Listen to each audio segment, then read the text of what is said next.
Dana Abercrombie's a Koalition. Thank you so much for speaking to me. You know, Charlie is a very interesting character, and I wanted to know is there seems to be two emotions that he's playing with. There's a charismatic part, but then there's the underlaying of the darkness. And so, as an actor portraying him, which one do you lead with first? I think you have to lead with kind of finding what that darkness is and where it comes from, because I think that this guy he's a bit rotten to the core, and I think he has gotten through this situation where we've watched our other characters over the years that pass since the event that happened. They're getting through their day with love and with kindness and with hope and caring. And so then you meet these other group of people who you get the sense that they have gotten through with taking advantage of people and maybe murder and manipulation and terrible, terrible things, right? And so I think you have to find kind of the center of that and where this guy comes from.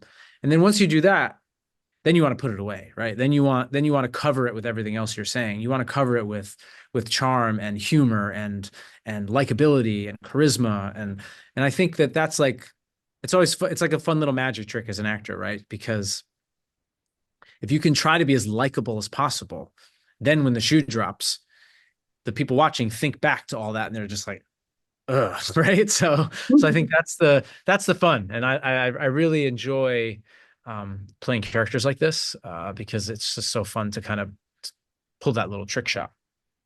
Do you feel that it is more of a desperation within that time, or has Charlie always been that way? Yeah, it's interesting.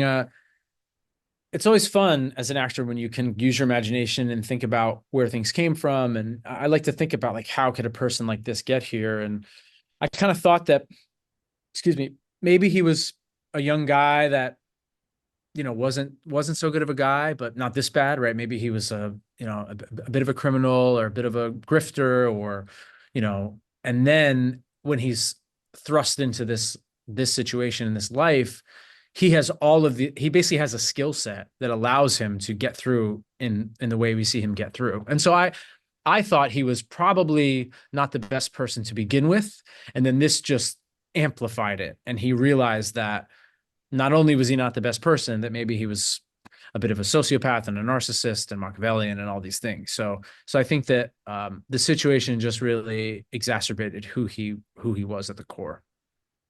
What do you feel that Charlie, or this has to say about Charlie in terms of humanity? Because this is like the apocalypse. There's no one really there except for this small group of people that you encounter. Yeah. Well, I think what's fascinating to me about the show is what Ish and his group and what they do.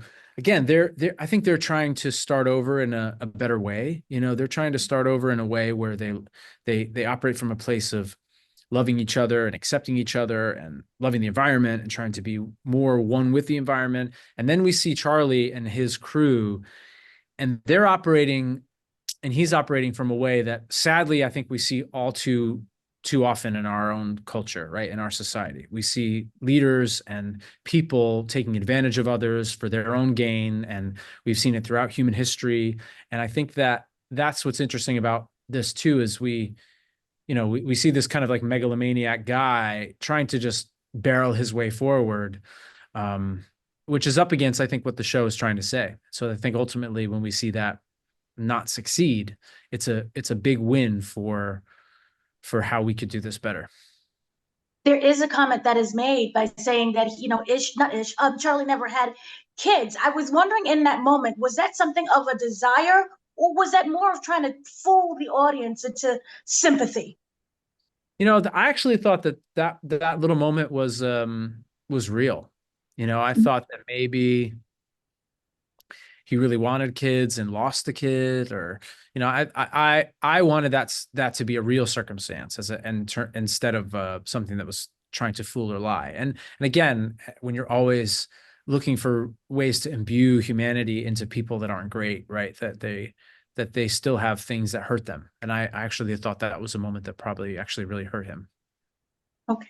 Thank you so much for speaking to me. Excellent job. Terrible, terrible character, but you did wonderful. Thank you. Thank you.